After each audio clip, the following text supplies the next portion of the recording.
Channel shape creation academy. Students, आज मैं आपके साथ एक बहुत ज़्यादा इंटरेस्टिंग टॉपिक शेयर करने आई हूँ, क्योंकि बहुत सारे ऐसे स्टूडेंट हैं जो इस वाले टॉपिक में बहुत ज़्यादा कंफ्यूज हो जाते हैं। ठीक है, तो चलिए स्टार्ट कर लेते हैं आज का टॉपिक। जैसे कि आप बोर्ड पे देख सकते हैं, मैंने यहाँ पे 2 टर्म लिखी है, one is explicit cost and second one is implicit cost. तो ये दोनों कॉस्ट समझने से पहले हम सिंपल मीनिंग में डिस्कस कर लेते हैं कॉस्ट होता क्या है। ठीक है, बेसिकली हम कॉस्ट को एसोसिएट करते हैं प्रोडक्शन से। जब भी आपको कोई प्रोडक्ट प्रोड्यूस करना पड़ता है, तो करते हो तो आपको बहुत सारा खर्चा करना पड़ता है। जैसे फॉर एग्जांपल आपको रॉ मटेरियल परचेज करना पड़ता है, आपको लेबर लगानी पड़ेगी, आपको इलेक्ट्रिसिटी बिल पे करना पड़ेगा, बहुत सारा खर्चा। यानी कि प्रोडक्ट को बनाने से लेकर प्रोडक्ट को बेचने तक जो भी खर्चा होता है उसको हम कंसिडर करते हैं कॉस्ट। ठीक है, यानी कि अगर मुझे एक लाइन में डिफाइन करना पड़े student, the expenditure incurred on producing goods and services is known as cost. यानी कि ओवरऑल जो खर्चा हो रहा है किसी भी प्रोडक्ट को बनाने में या किसी सर्विस को डिलीवर करने में, उसको हम क्या बोलते हैं? कॉस्ट बोलते हैं। क्या बोलते हैं? कॉस्ट बोलते हैं। ठीक है, क्लियर? अब काफी सारे स्टूडेंट इन दोनों कॉस्ट में कंफ्यूज हो जाते हैं, तो आज हम उसी का एक सिंपल मीनिंग में मैं आपको डिफाइन करने वाली हूं कि एक्सप्लिसिट कॉस्ट क्या होता है, इम्प्लिसिट कॉस्ट क्या होता है। ठीक है, चलो अब आपको ये तो क्लियर हो गया कि कॉस्ट क्या होती है। अब एक्सप्लिसिट और इम्प्लिसिट कॉस्ट समझने से पहले हम थोड़ा सा डिस्कस कर लेते हैं हमारे फैक्टर्स ऑफ प्रोडक्शन के बारे में। जैसे कि आपको पता है इकोनॉमिक्स में हमारे 4 तरह के फैक्टर्स होते हैं: land, labour, capital and entrepreneur. It means factors of production. Factors of production का मतलब है कि किन रिसोर्सेज की हेल्प से आप प्रोडक्शन करते हो। तो फैक्टर्स को हम फैक्टर्स भी बोलते हैं, we can also call them resources and we can also call them input. ठीक है, 4 तरीके के आपके फैक्टर्स हैं: land, labour, capital and entrepreneur. मैं एक बार थोड़ा आपको ब्रीफ बता देती हूँ, क्योंकि हमारा टॉपिक ये नहीं है, हमारा टॉपिक हमें इस पे जाना है। लैंड के अंदर सारे ऑल द नेचुरल रिसोर्सेज आते हैं जो आपको नेचर ने प्रोवाइड किए हैं, लाइक आपका एयर, आपका वाटर, आपकी सनलाइट, आपका सॉइल, ये सारी चीजें लैंड में आती है। ठीक है, उसके बाद लेबर मतलब टोटल मैन पावर जो आपकी कंपनी में काम करती है, from top level to low level. ऐसा नहीं कह सकते कि लेबर है तो ये यानी कि we are talking about the 3rd class people, we are talking about 4th class people. नहीं, सारे लोग, चाहे कोई पर्सन टॉप लेवल पे हो चाहे कोई पर्सन लो लेवल पे हो, सारे लोग इसके अंदर आते हैं। ठीक है, कैपिटल को हम स्टूडेंट समझ लेते हैं कि भाई इसका मतलब होता है पैसा। ठीक है, इसका मतलब पैसा भी होता है, आपको ऑब्वियसली बिजनेस चलाना है तो आपको पैसा चाहिए, बट पैसे के साथ साथ इसमें आपकी सारी मशीन इक्विपमेंट्स यानी कि मनी की हेल्प से जो आप सारी एसेट्स बाय कर सकते हो, that is also come under in capital. ठीक है, और लास्ट है आपका entrepreneur. Entrepreneur means basically he is a kind of a person जो इन सारे रिसोर्सेज को साइमल्टेनियसली लेकर आता है एक जगह पे और फिर प्रोडक्शन स्टार्ट होता है। ठीक है, यानी कि एंटरप्रेन्योर को भी हम एक इनपुट कंसीडर करते हैं जब हम प्रोडक्शन की बात करते हैं। ठीक है, अभी जो सारे रिसोर्सेज है ये आपको फ्री में नहीं मिलेंगे, आपको इनके बदले कुछ ना कुछ कॉस्ट बियर करनी पड़ेगी। तो हम लैंड अगर हम यूज करते हैं और वो हमारी ओन लैंड नहीं है, आपने लैंड लीज पे लिया है, तो लैंड के रिटर्न में आपको क्या पे करना पड़ेगा? रेंट। डन। लेबर के बदले आपको पे करनी पड़ती है वेजेस, या हम सैलरी भी ले लेते हैं इसके अंदर। अगर आपने मनी बोरो करी है फ्रॉम द बैंक तो आपको क्या पे करना पड़ेगा? इंटरेस्ट। और एंटरप्रेन्योर की सर्विसेज के बदले आपको क्या पे करना पड़ेगा? प्रॉफिट। तो ये जो सारी हैं, ये रेंट, वेजेस, सैलरी, इंटरेस्ट, ये मिलकर बनाती है हमारी कॉस्ट। क्या बनाती है? हमारी कॉस्ट बनाती है। क्लियर? इतना क्लियर है? सबको क्लियर है? चलो अब हम बात कर लेते हैं, अपने टॉपिक पे आ जाते हैं। एक्सप्लिसिट कॉस्ट क्या होती है?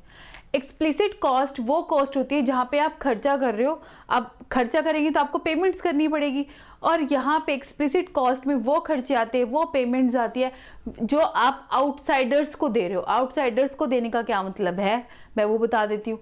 जैसे आप लैंड, आपकी खुद की लैंड नहीं है, तो आपको अपनी लैंड लीज पे ली है तो आपको रेंट पे करना है, तो रेंट क्या है, खर्चा आपको पे करना है, और ये आपकी नहीं, आपको बाहर वाले को, किसी सेकंड पार्टी को आपको ये एक्सपेंस पे करना है, ठीक है। तो यानी कि you are making payment to the outsider, you are making payment to the another person, ये आपकी खुद की लैंड नहीं है, ठीक है।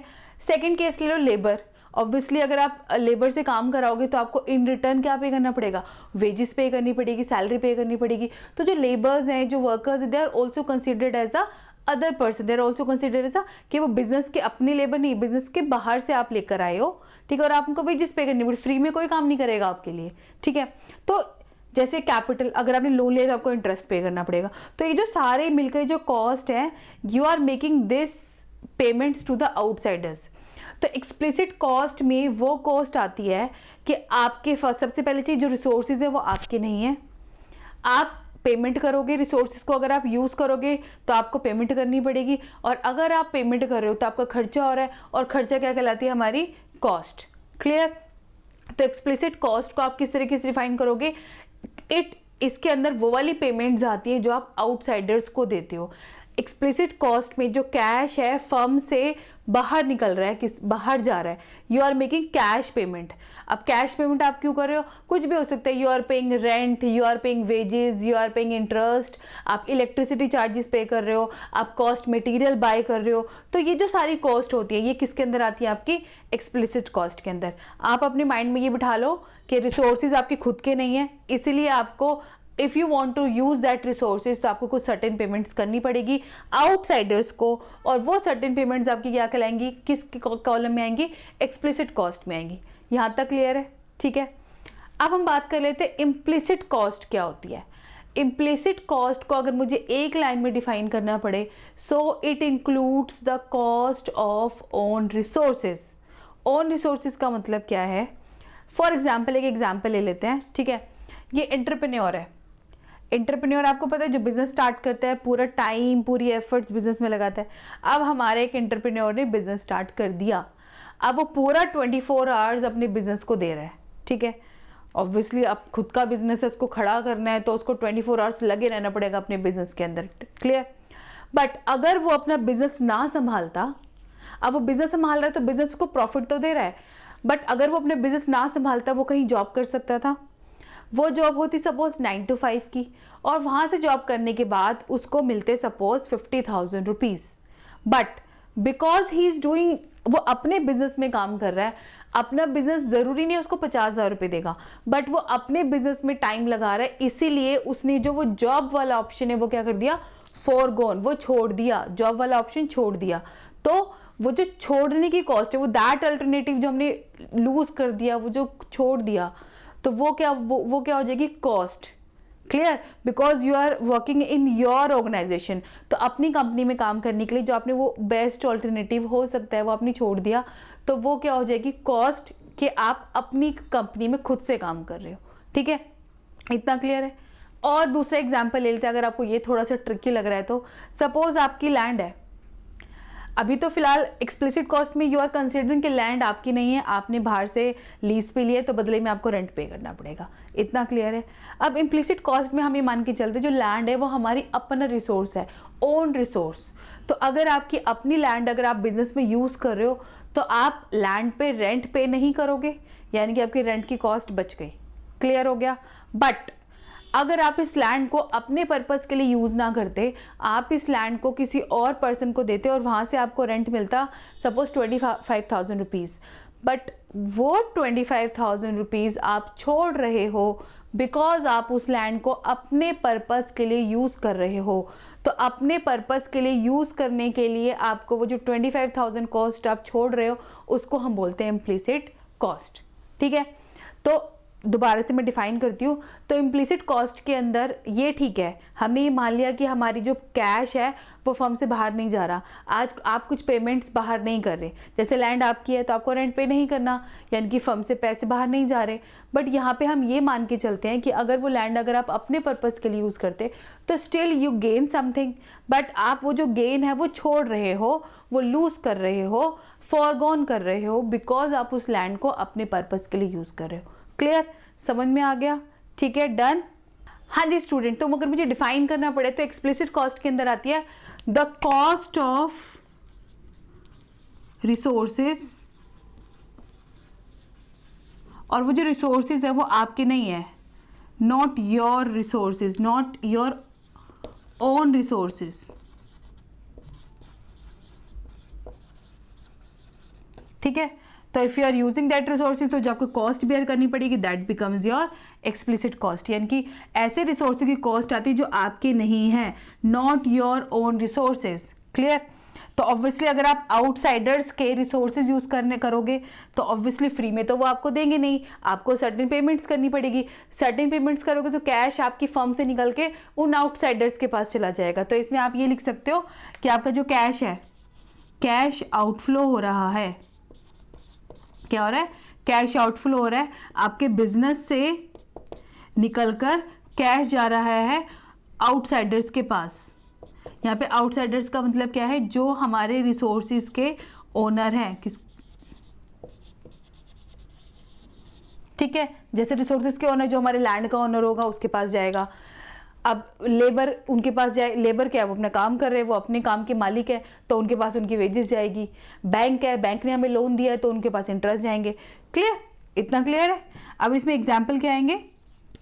फॉर एग्जाम्पल आप रेंट पे कर रहे हो, आप इंटरेस्ट पे कर रहे हो, आप वेजेस पे कर रहे हो, और कॉस्ट ऑफ मटेरियल, ये सब कुछ इसमें आ जाएगा। क्लियर है? डन। अब आगे आ जाओ। इम्प्लिसिट कॉस्ट में क्या आता है? ये तो था कि हमारे रिसोर्सेज नहीं है तो you have to make certain payment to the outsider. Implicit cost में क्या आता है? Cost of on resources,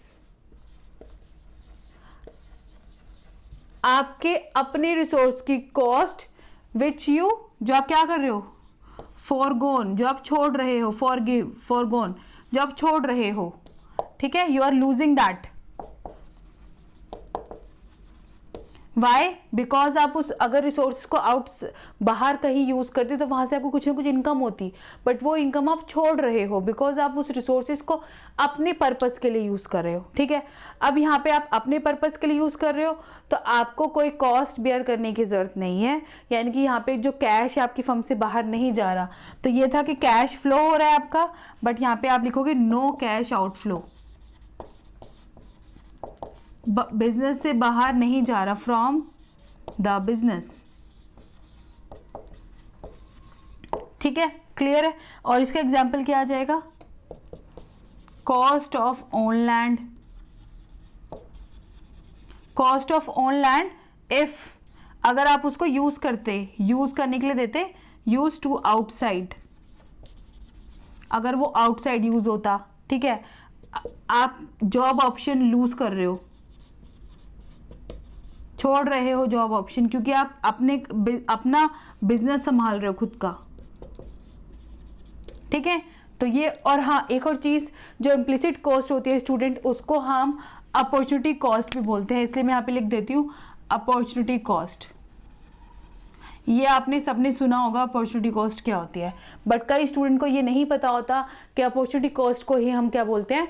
implicit cost. ठीक है स्टूडेंट, तो आई होप आपको मेरा जो आज का टॉपिक है एक्सप्लिसिट कॉस्ट क्या होती है, इम्प्लिसिट कॉस्ट क्या होती है, समझ में आ गया होगा। But still if you have any doubt, अगर आपकी किसी भी पॉइंट पे कोई भी क्वेरी रेज होती है तो आप मुझे नीचे कमेंट सेक्शन में जरूर बताइएगा। ठीक है स्टूडेंट, तो चलिए आज के लिए इतना ही। आई होप आपको मेरी वीडियो पसंद आई हो, तो प्लीज मेरी वीडियो को लाइक करिए, अपने फ्रेंड के साथ शेयर करिए, मेरे चैनल शेप कृष्ण अकेडमी को जरूर सब्सक्राइब करिए, and yes also press the bell icon for the notification of upcoming video. Thank you so much students, good luck.